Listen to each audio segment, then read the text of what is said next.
100.5 FM. Get ready to feel the beats is about to get down.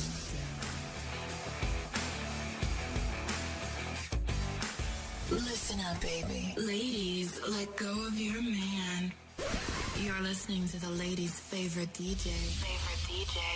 Bringing you the best in hip-hop and R&B. You're getting busy?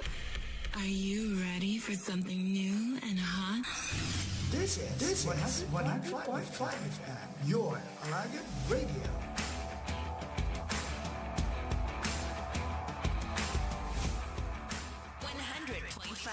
One hundred point five FM. Huwag nailain pa. Lamiaw eh.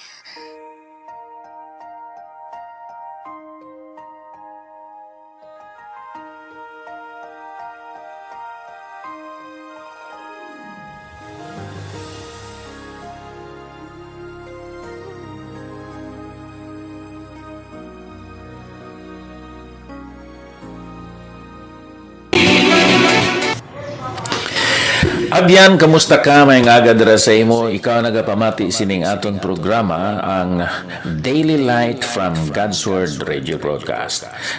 Nagalin pa diri sa Bay City Fellowship Baptist Church by City Negros Oriental. Ako si Pastor Epafras Sacar, nga sa karon pastor man sang Dumaguete City Cornerstone Baptist Church.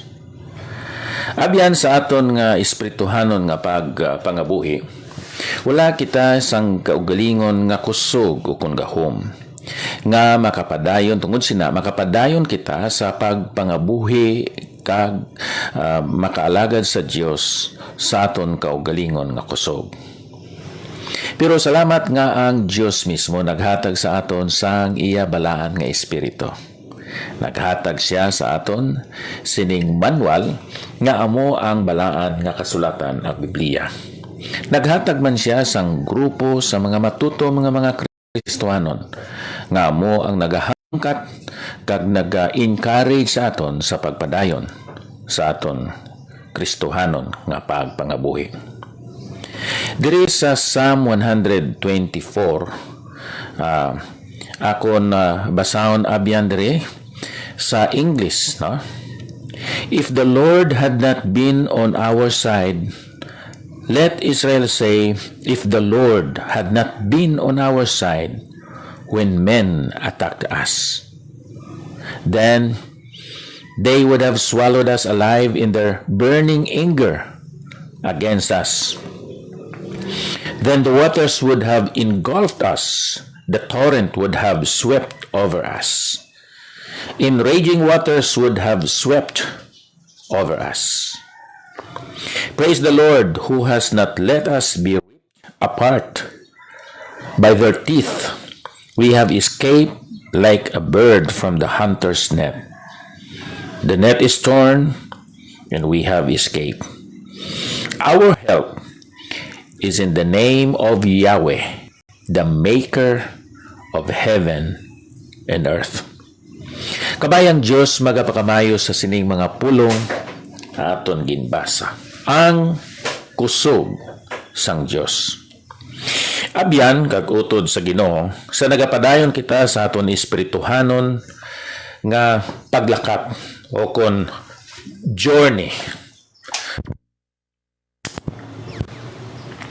Kinahanglan nga magtan-aw kita sa Diyos nga amo ang maga-sustain sa aton kag maga-protect, magabantay, magaluwas sa aton gikan sa gahom paglimbong ni Satanas kag sang iya mga sumulunod. Sa aton kaugalingon nga kusog, hindi gid kita makadaog ni Satanas. Una, gamanan siya. Ikaduha, hindi ta siya makita. Ikatatlo, madamo siya sa mga cohorts, madamo siya sa mga sumulunod. Nga amo ang nagatinguha sa pagsakit sa aton, bisan pagani sa pagpatay sa aton. Amoy na abyan ang disadvantage naton sa aton kaugalingon. Pero nagapasalamat kita sa Ginoo nga may balaan kita nga espiritu. Ang Diyos naton gamhanan sa tanan. Si Ginoong Jesucristo nakahibalo by experience sa mga kapaitan, mga kasakitan nga may experiensyan sang normal nga tao. So, sa sining Salmo, Psalm 124, si David sa tinaw nga paagi nag-refer sa mga kaaway sang Israel. Pero iya gigingamit ang isa ka metaphorical language.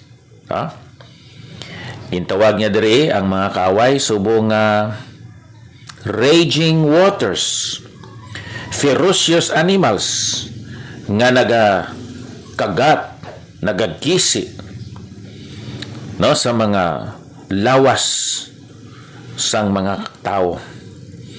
And then nga may matalom nga mga unto ining mga kaaway. Diribla abyan sa New Testament si Pedro naglaragway sang aton arch enemy, adversary, the devil, aton kaaway nga diablo. Subo nga anong iya paglaragway?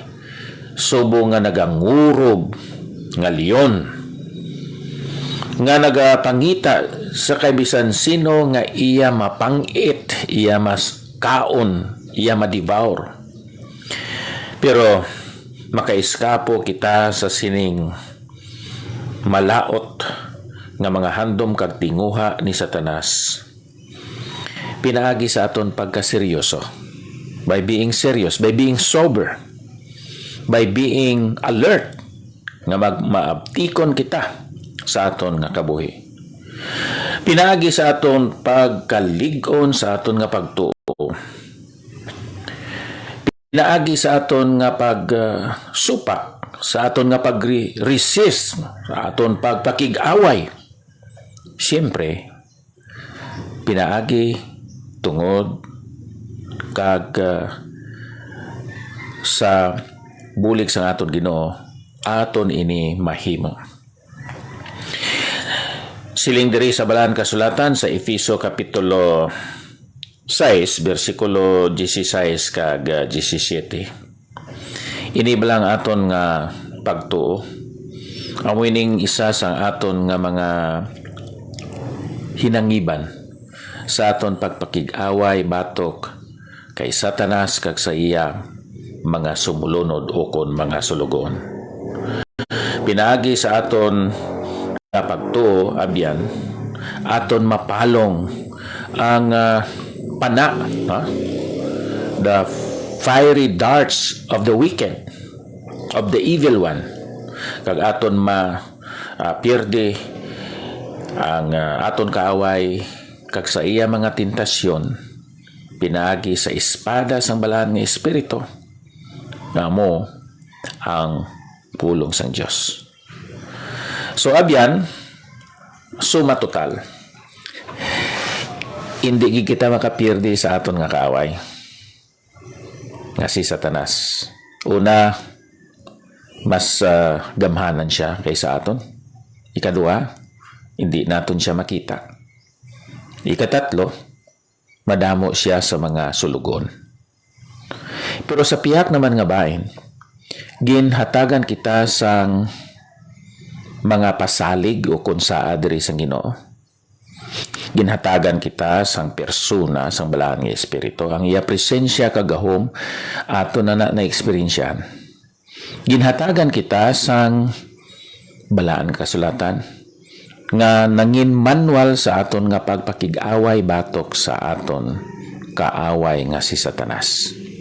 Ginhatagan man kita sa mga matutom nga mga Kristiyanon nga amo ang nagapangamuyo, nagabulig, naga-encourage, nagahangkat sa aton sa pagkabuhi nga matarong, balaan, kag butanan.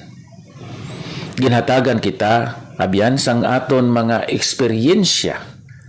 Meaning ang aton mga eksperyensya nagbilin sa aton sang mga prinsipyo kag diksyon. Agud nga hindi naton balikan ining aton mga sayop kang aton mga sala. Kag ari pagid ginpahibalo kita sa Ginoo pinagi sa mga eksperyensya sang iban nga mga Kristiyanon nga nahulog sa pagpakasala, naka problema tungod sa ila pagka matigas ang kasing-kasing o kung tagipuson. Abyan hindi na kinahanglan nga aton eksperyensyahan ang immorality agud makasi ay hindi gid manggali maayo ang immorality. Tanawa ang kabuhi ni Haring David tungod sa immorality. Nagbayad siya sang 4 kapilo suno sa iya sugo dito sa kay Nathan. Tanawa subong ang mga Kristiyanon nga rebelde sa Dios, nagsupak sa Dios, nagdisobey sa Dios. Ano ang ilang pagpangabuhi? So hindi na kinahanglan abyan nga aton eksperyensyahan ang mga sayop kag mga sala agod nga makaamgo o kung makarealize kita nga hindi gid manggali maayo. So nagapasalamat kita sa Ginoo nga ginhatagan niya kita sinang balaan nga espiritu kag nagahatag ini sa aton sang gahom, bulig kag kusog agod nga kita makadaog sa aton hindi makita, gamhanan kag madamo sa mga sumulunod nga kaaway nga amo si Satanas. Greater is he that is in you than he that is of the world. Diyos nga balahan, salamat nga sufisyente ang imo kusog nga ginahatag sa amon. Tudloy kami nga mapainubsanon, mangin meek, mangin submissive sa imo. Kag hindi namon padayon ang kabuhi nga bugalon sa imo atubangan, kundi kabuhi nga nagapasakop, nagasunod kag nagasubay sa imo pulong, sugo kag kabubuton. Himoa kami man nga alagyan sang pagpakamayo, subong nga kami mga suga that we let our light so shine before men that they may see our good works, and thus they will glorify our God who is in heaven. Salamat sining adlaw karon sa din maka-experience kami sang imo kaluoy kag sang imo bugay sa amon kabuhi sa ngalan ni Ginoong Hesus. Amen. Madamo gid nga salamat abyan sa inyo nga pagtan-aw. Kulang na gid kita sang panahon. I would like to greet some friends. Ma'am Rose Kadilig, diya sa kay Pastor Nathaniel Kapagi, Brother Cleofi Mulabin, Rain Layos. Salamat sa imo nga pagtan-aw man karon. And then sa kay Arma Imalay, thank you. Ang Diyos magpakamayo sa aton tanan. No greater love